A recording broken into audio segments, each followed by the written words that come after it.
El día de hoy revisaremos temas acerca sobre triángulos, sus definiciones y congruencia. Tenemos como definición de un triángulo que, dados tres puntos no colineales, es decir, que no se topan, A, B y C, define la intersección de esos semiplanos. Es decir, tenemos tres semiplanos que intersecan en tres puntos y dan como resultado el triángulo. En los elementos del triángulo tenemos primero los vértices, que son los puntos que definen el triángulo. Es decir, a partir de estos salen las dos rectas que forman el punto y siempre van a tener tres vértices, A, B y C. Ahora, los lados también son otro elemento fundamental, ya que estas son las líneas rectas que forman el triángulo y que unen los vértices del mismo. Y estas líneas delimitan la figura. Siempre tendrán tres lados. La clasificación por sus lados. Tenemos el triángulo rectángulo. Este significa que tiene un ángulo igual a 90 grados. Siempre. El obtusángulo. Este es aquel que tiene un ángulo obtuso, formado por las dos rectas, es decir, que su ángulo tiene una medida mayor a 90 grados, pero menor a 180.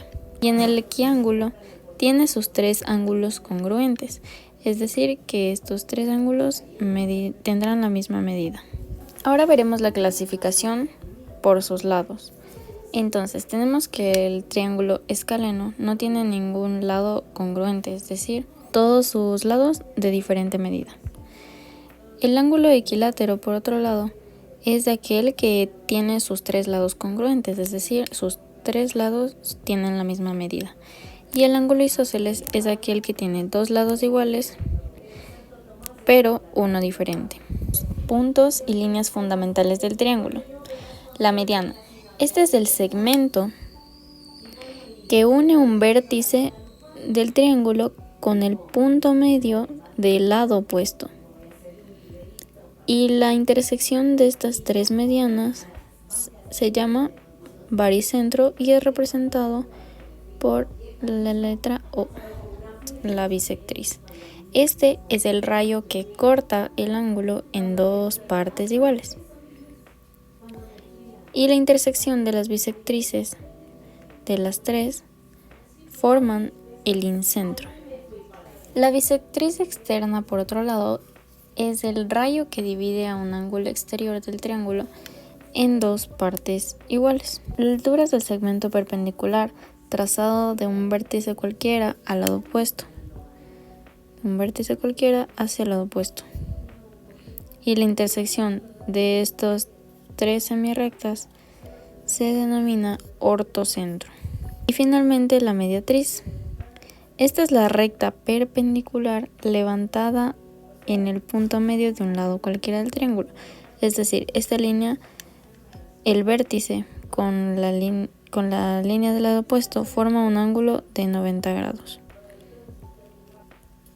La intersección de estas tres líneas se denomina circuncentro. Ahora el 3.1 nos dice que la suma de los ángulos internos de un triángulo siempre va a ser igual a 180 grados. La suma de estos tres ángulos. Ahora, en los colorarios tenemos que solo puede haber un ángulo recto o un ángulo obtuso en un triángulo, pero jamás deben estar los dos. Un ángulo externo de un triángulo es igual a la suma de los dos ángulos internos no adyacentes, es decir, la suma de este ángulo es 65 grados más 65 grados. Los postulados de congruencia. Tenemos el postulado de congruencia LLL o lado, lado, lado. Este postulado dice que dos triángulos son congruentes si tienen la misma forma y el mismo tamaño. Es decir, si sus tres lados correspondientes miden lo mismo. Postulado lado, ángulo, lado. Este nos dice que dos triángulos son congruentes si cumplen las siguientes condiciones.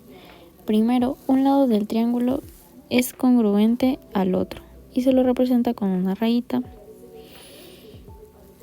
Y el otro lado también debe ser congruente.